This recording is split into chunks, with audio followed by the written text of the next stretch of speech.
Hola, hola. Did you know that we have podcast merch? Yes. From burgundy colored hoodies to thermal water flasks to tote bags and more. The logo for Latinas from the block to the boardroom says it all. With a sneaker tennis shoe, with a high heel stiletto, go to latinasb2b.com/shop to be seen, heard, and empowered. Welcome to Latinas from the Block to the Boardroom, where wisdom comes from everywhere. This is a podcast about generational wisdom shared to help build a bridge for future generations and to build stronger communities through education, technology, and health. Welcome to Latinas from the Block to the Boardroom.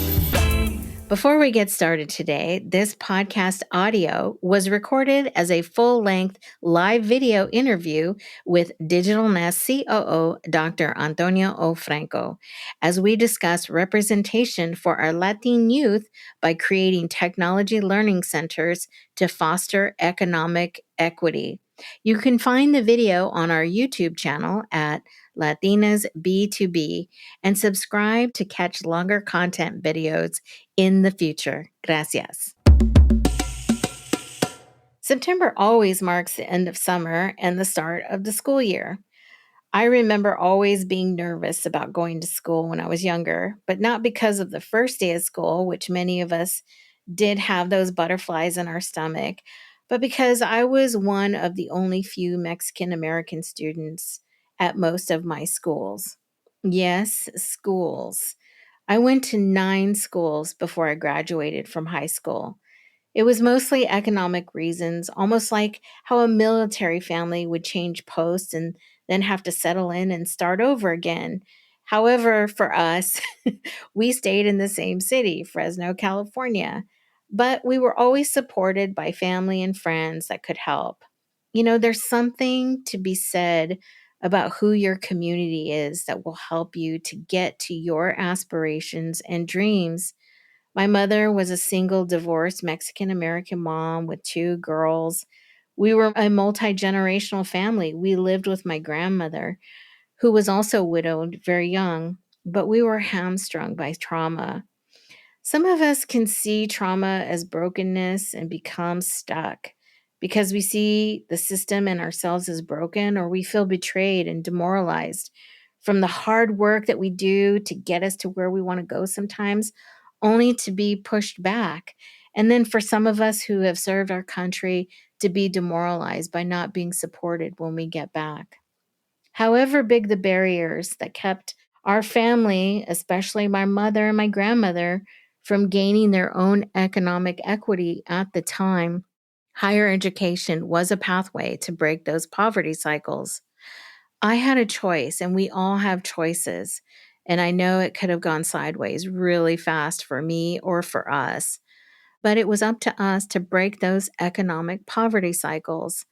My family didn't have money to support me in a higher education journey. So for me to see the reality of going to college was really up to me and having perseverance to do it.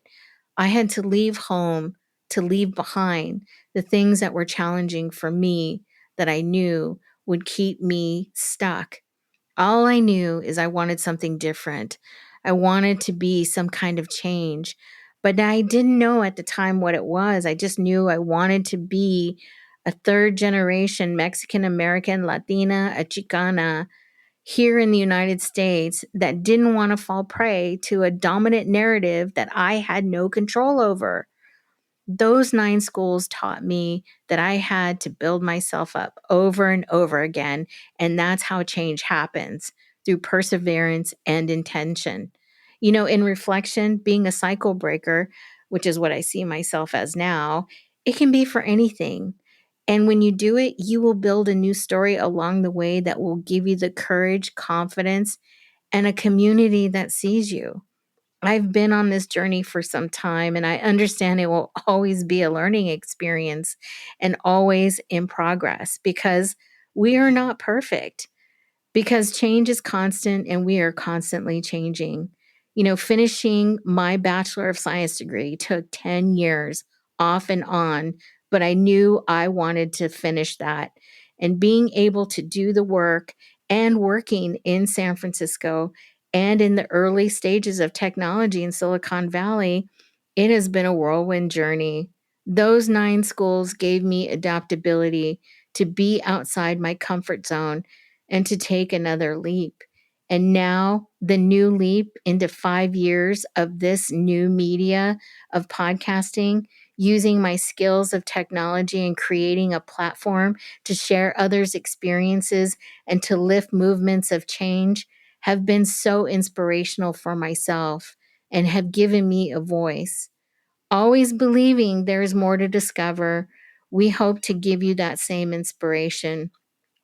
We want to help you build confidence and to be courageous in your purpose, to live the reality you've always dreamed of, the one that makes you curious, to have the audacity to change your narrative by living in joy and a higher purpose.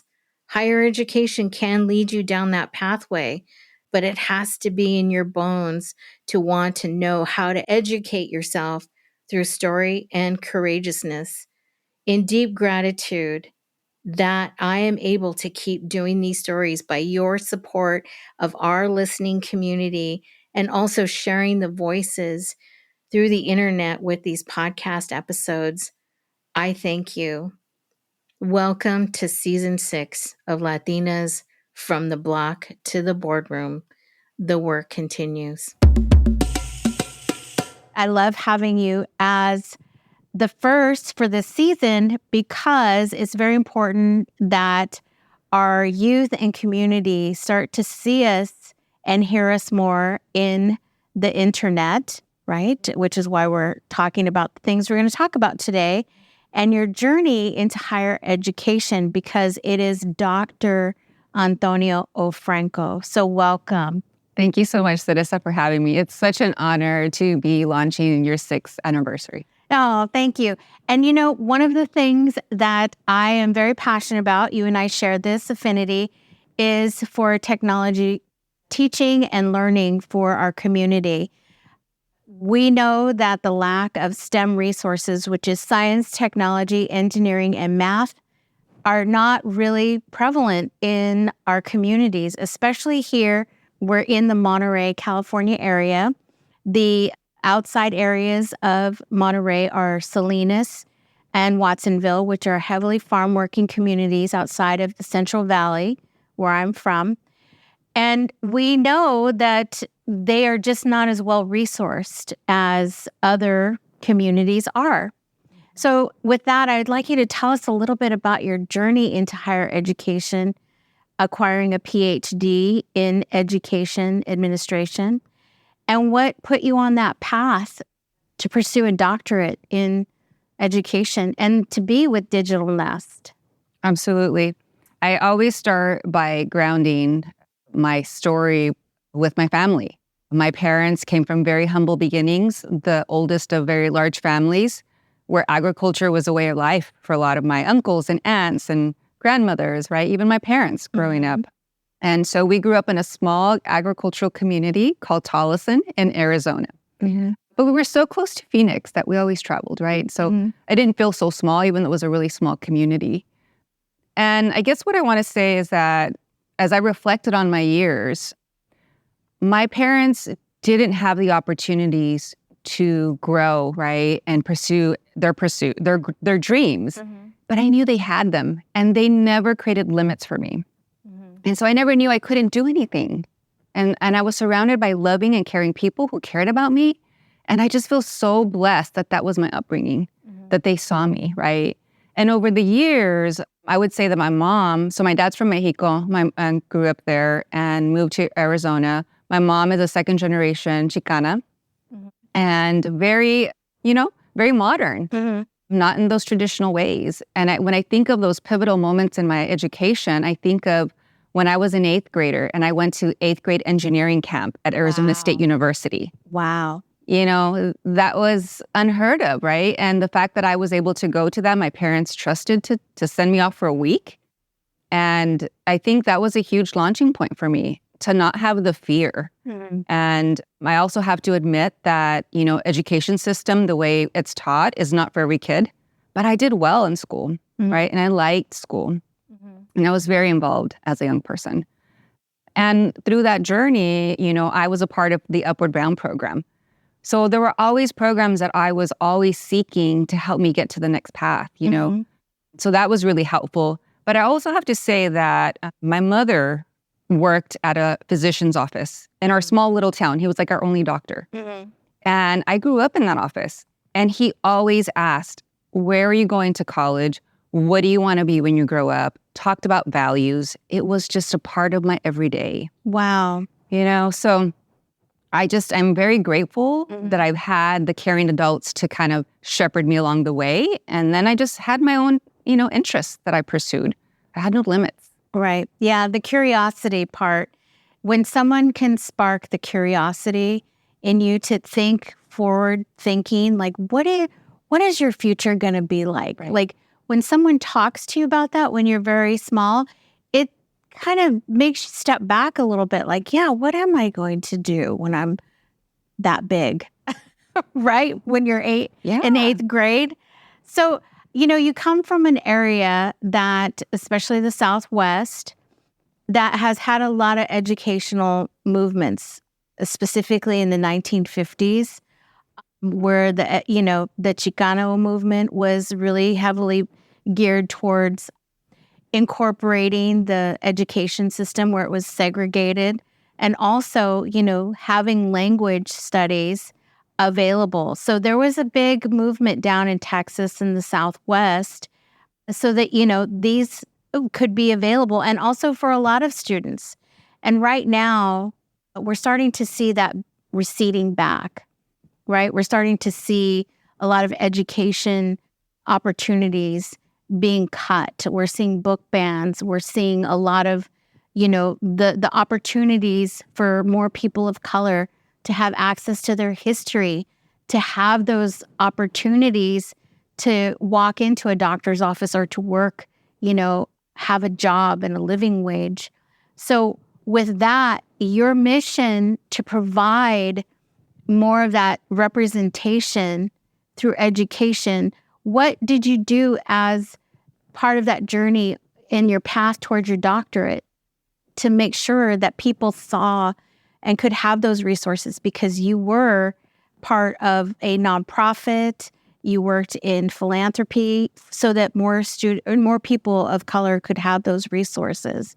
So can you talk about that a little bit? I know that was a lot there. No, yeah, I think, everyone should have their own personal mission that drives what they do, right? My mission has always been that I want to be the vehicle for change, and that is to create access to resources and opportunities and a network, right? Because with those three, so much is possible. Oh my gosh. Right? And so every position that I've had, and it's not been a linear career, has been chasing that desire to create that change, right? To be the vehicle. I have been so enriched over my years. I just want to pay it forward, right? And so that's what's driven me over the years through my work, right? To create those opportunities. Yeah. And I think what I know about you and through your bio is that technology and access to that, having the education is really a big part of that. And again, going back to STEM, that was kind of your North Star, correct? Why did you feel that was part of your mission, your North Stars we're talking about, to make sure, that was actually the path that you saw that many of our community members need to, be exposed to? Right. I mean, I take it back where I was a senior in high school and I was in physics class. Wow. Right. I was like, oh, there aren't too many of us Latina kids in the physics class, right? And I enjoyed physics. And so, I mean, engineering camp, enjoying STEM in high school, right? And, going into a career in business, right? There's accounting, statistics, the finance component of it. So that has followed me. And when I went into the professional work world, right, I started at Arizona State University, and I saw the disparities, right, in terms of where our young people were going to, what majors were they going into, right? A lot of liberal arts, a lot of general studies. When I knew that we could have more young people that were so brilliant that could go into any of the STEM fields that they wanted to, right?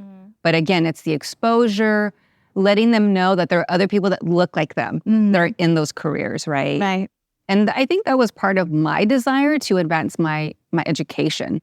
Like I always knew I wanted a doctorate, right? I didn't know how to get there, but I always knew I wanted it. Wow. So that was as a freshman in college, right? Because I heard someone present about advanced degrees. And I was like, you know what? I'm going to get that one day. Wow. Not even knowing. Right. And the statistics for Latinas with higher masters, higher degrees from a master's to a PhD is very, very small. I think you gave a statistic on that. What is the...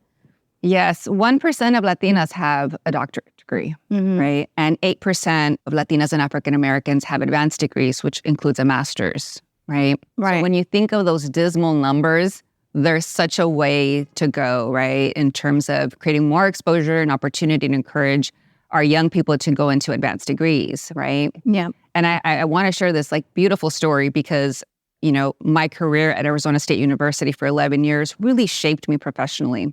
I was surrounded by Latinas and Latinos with degrees, right? They were professors in the arts and education and psychology and STEM. And that's what I was surrounded by. And to be mentored by them and to be supported by them, again, right? The possibilities are endless when you're surrounded by people that look like you. Right. And tell you, yes, I can be in those positions. Right. As they say, representation matters. Absolutely. When you see it, you can be it.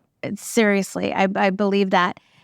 But, there's challenges along the way for a lot of us. Like for myself, that was not part of my reality. I'm a third generation Latina, Mexican American, grew up in the Central Valley. A lot of history here in California, right? You're from Arizona. Yeah. And that's part of the culture that, everybody thinks, oh, it's easy, or you just have to try, or there's many things, systemic things that come up that really kind of put, obstacles in your way. It's really about, like you said, I knew I wanted to do that, right? I knew this is what I wanted to do because you saw it, you were surrounded by it.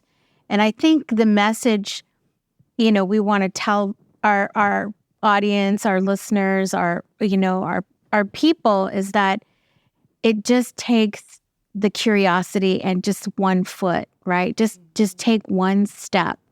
Even if you don't have the role models, go find them, right? You can find your community. So with that, I want to talk about the diversity in, education. Right now, a lot of leadership is lacking as representation, like you saw them when you were growing up. But the percentages of Latinos, our population is increasing across the nation, but yet the teachers are not in the classrooms.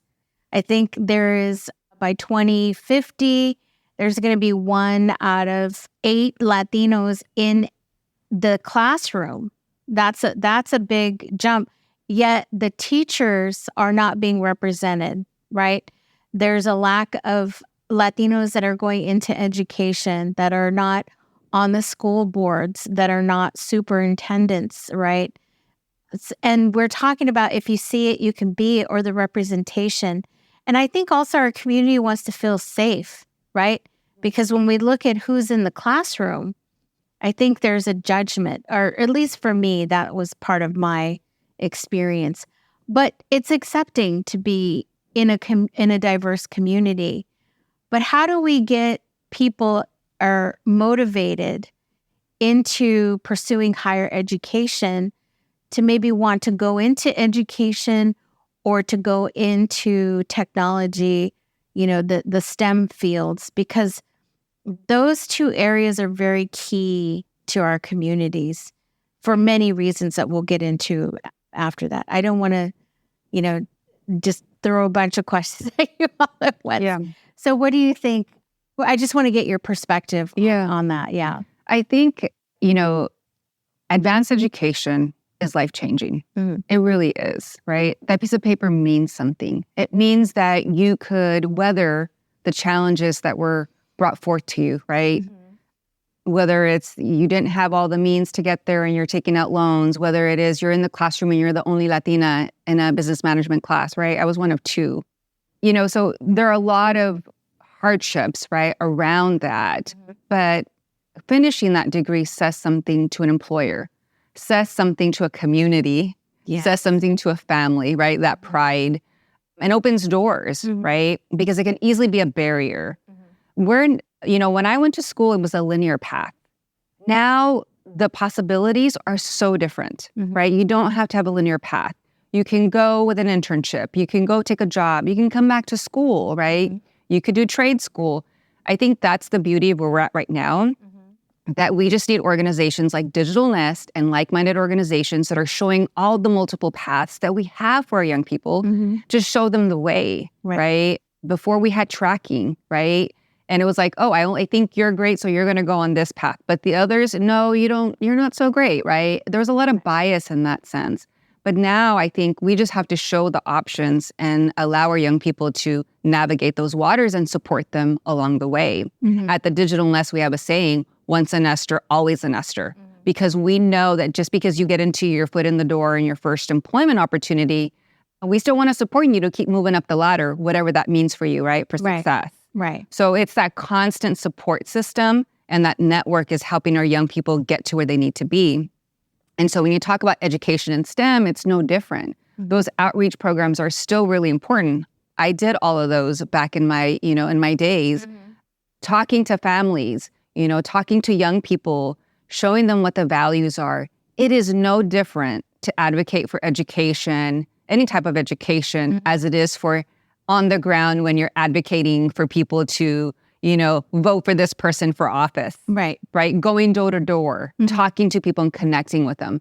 That's the way you change it, and it's a long-term goal. It is not going to happen overnight, but it is a long-term commitment that not only education systems need to make, the communities, philanthropy needs to make long-term commitments, right? And put their money where we can really see a change.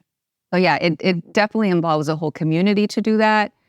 And even, the tech sector, right? And corporations, employers need to be very close to this as well and have to have a commitment. Right. All hands on deck. All hands on deck. As they say. And, that brings up a very interesting topic about networks, social networks.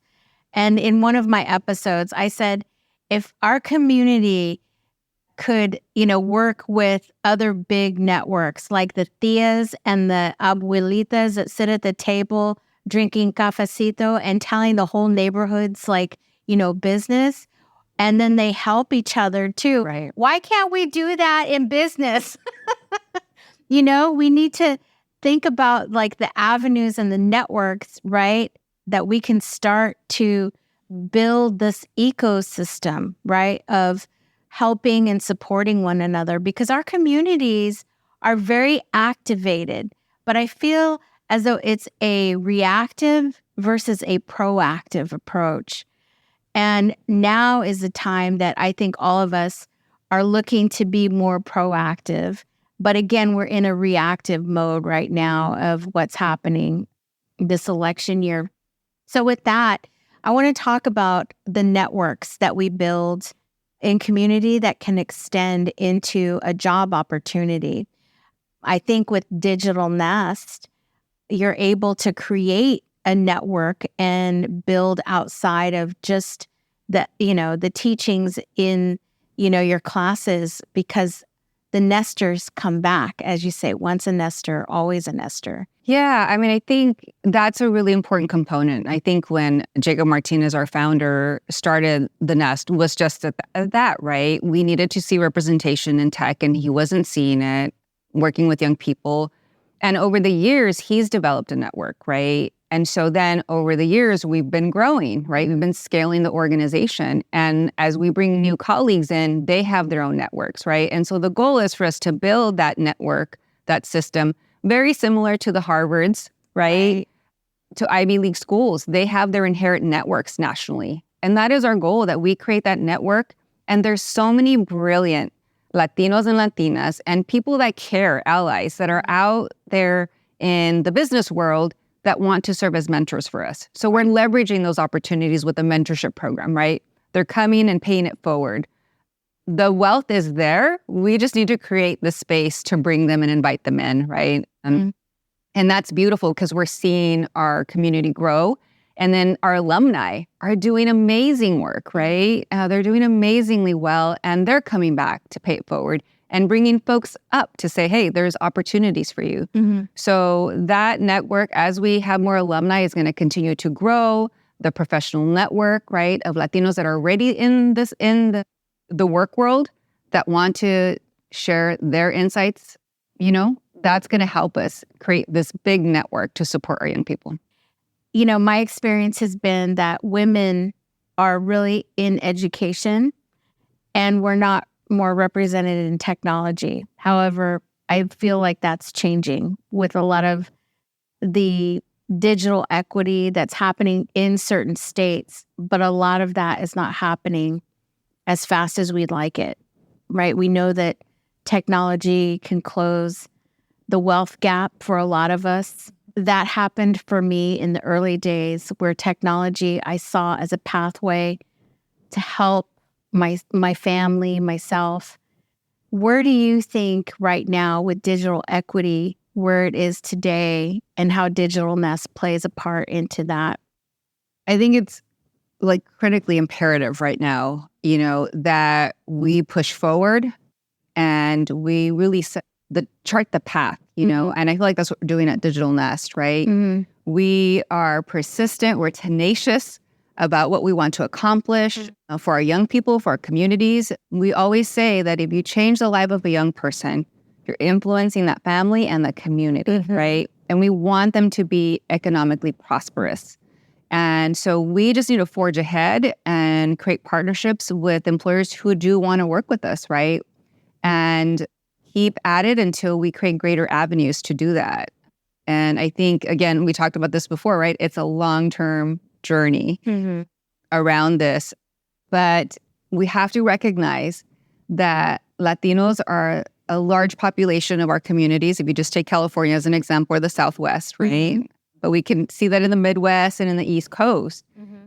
And inevitably, we have to make sure that they're going into these careers so that it helps the economic, development and the economic growth engine of our whole nation. Right. You can't avoid us anymore. Right.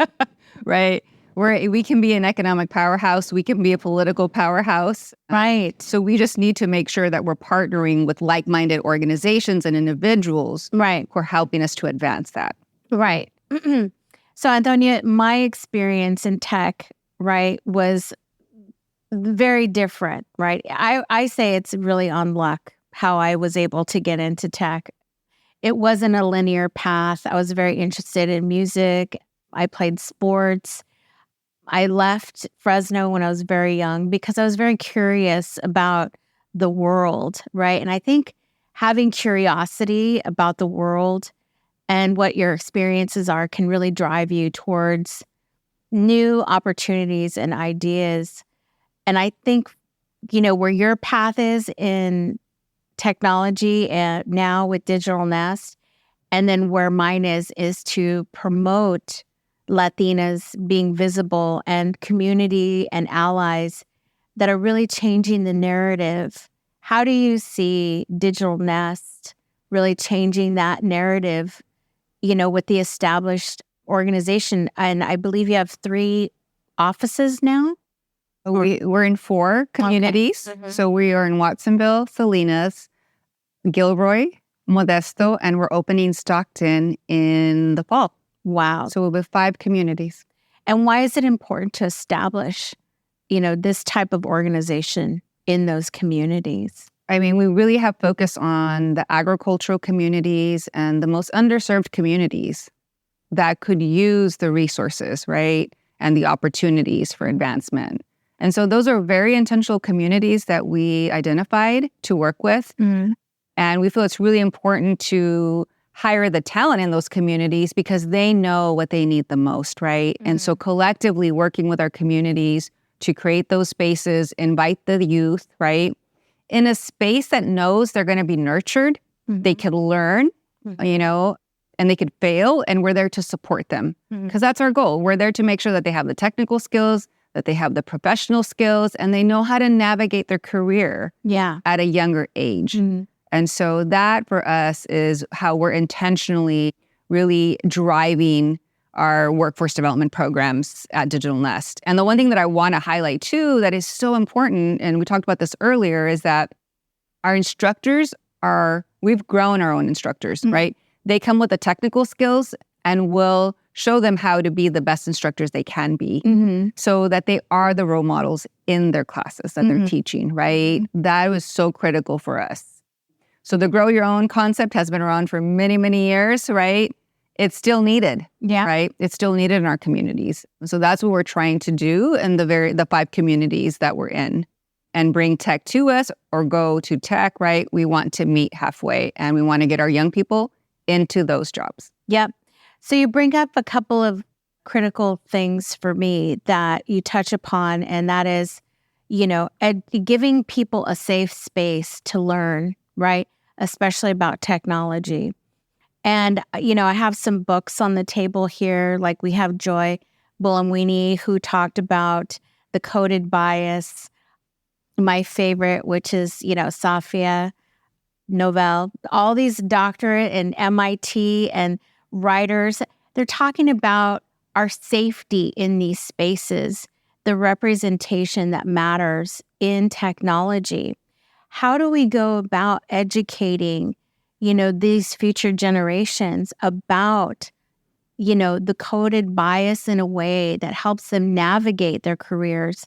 That's something that's very important to me, but I want to bring that up to you, teaching these young folks about, accountability in providing a safe space on the internet, in their coding, or if they're on a product team, if there's something wrong, how do we let them say they're standing up? Speak up. Okay. Yeah, I see how they can speak up for community. Yeah. Got it. I think we focus on the professional skills, right? Which have been known as soft skills. Yeah. And that is to be able to communicate, collaborate, right? Be analytical, show leadership. And you come as you are, right? When you're going into a new position. And I think a support system gives you the courage to do that. Yeah. Right? Because you can go for advice. How should I do this? This is what's going on, right? Having that mentor and that coach on standby really makes a difference, right? So that they don't feel alone. I do also give a lot of credit to employee resource groups. ERGs are very powerful, in different corporations. That's your community. Whatever your community is, there's so many options, is that you join that community to give you that strength in numbers, right? We have to leverage the critical mass that we have in the different companies to be able to be comfortable enough to talk about something that you see that doesn't feel right to your values, right? To your integrity. Yeah, that's the way that I would approach it. And that's the way we're doing it at Digital Nest. That's wonderful. I love that because it's very important for, I think, the future generations to understand that today the internet is based on decades of data that has preceded us and who really has a lot of access. And we're playing catch up. So if we're on teams and we're representing, the way the real world is, and I mean the globe, I think it just presents a more safer space, for communities to really thrive in that arena. I feel that diversity in tech is very critical, which is why Digital Nest exists. California created the internet, basically, and there's 40% plus Latinos here. And just for representation in tech in Latinos being represented in the sector is about 8%. That's across the nation, but here in the state, it's very dismal numbers, not even in the C-suite.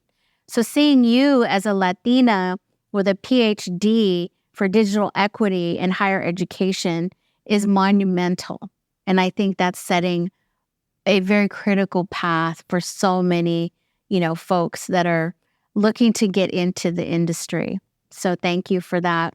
I think being here today with all of you and seeing what you're doing and how we're putting that narrative by two Latinas that have come through the ranks of various, I want to say initiatives through the, United States of, affirmative action, equal opportunity, access to school loans, and also being able to find jobs that we can see ourselves as entrepreneurs, as doctors, as, C-suite executives. I mean, these are things that we're bringing forward, right, to future generations and building that bridge.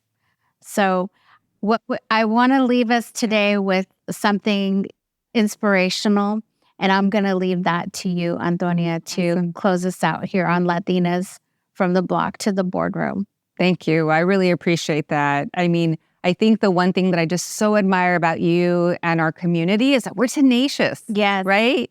We don't take no for an answer, and the possibilities are endless, right? And I think continuing with that energy and enthusiasm is what will carry us forward, right? And the way that I ground myself is through meditation and breathing, right? So Gotta breathe. Yeah, I gotta breathe. So I do that, at night, primarily in the mornings, but at night I can do it too. And I came across this really beautiful quote that I wanted to share with you all. Yes.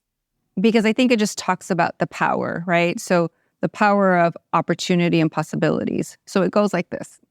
The impossibility is just a possibility you don't yet understand, right? And a vibrant mind can achieve anything. So no barriers, right? Yeah. Let's just focus that way. Let's see it that way. And the energy and the community will surround us to keep pushing forward. I love that. Thank you so much. Thank you. Gracias, Antonia, for joining me today on Latinas from the Block to the Boardroom. If you'd like to learn more about Dr. Antonia O. Franco and her nearly 30 years of executive management experience across nonprofit, philanthropic, and government sectors, you can reach out to her at digitalnest.org, or you can find her on LinkedIn. This podcast was sponsored by 5E Leadership and Marketing, co-founded by Latinas B2B.marketing.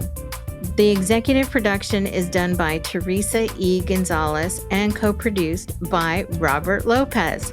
If you'd like to learn more about Latinas from the Block to the Boardroom, please visit our website at latinasb2b.com and stay informed and subscribe to our newsletter. If you'd like a sponsorship opportunity or know how you can collaborate with Latinas from the Block to the Boardroom, please visit us at info@latinasb2b.com. Gracias.